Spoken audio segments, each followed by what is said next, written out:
முன்னால 100 கார், பின்னால 100 கார். எதுக்குடா போகுதுன்னு ஒண்ணுமே தெரியல. பின்னால 100 களவாணி, முன்னால் 100 களவாணின்னு தானே அர்த்தம். திருடம் போறான். நீங்க என்ன முதலமைச்சர், எப்படி மனுஷன்? சென்னையில மாணவர்களை ஒரு கண்டக்டர் அடிச்சு விட்டான். பெரிய ஊர்வலம் கோட்டைக்கு வந்துட்டாங்க. ஒரு முதலமைச்சர் கீழே வந்தார். என்ன யாருனாரு?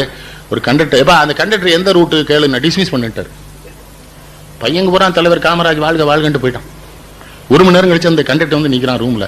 எந்த ஊர் கண்ணு? செங்கல்பட்டு. எத்தனை பேர்? 7 பேர். எத்தனை பேர்? நான் தான். என்ன பிள்ளை பள்ளிக்கூடப்பிள்ளைகிட்ட சண்டை போடலாமா? கிறுக்கு கிறுக்கு. ஐயா டிஸ்மிஸ் பண்ணிட்டீங்களாமே. அப்படி சொன்னா தானே அவன் போவான். நீ போய் வேற ரூட்ல வேலை வாருன்னு. இது படிப்பல்ல பெரியவர்களே, அறிவு. படிப்பு வேறு, அறிவு வேறு. படிப்பு அறிவை தராது. அறிவு இருக்கணும், படிக்கணும்.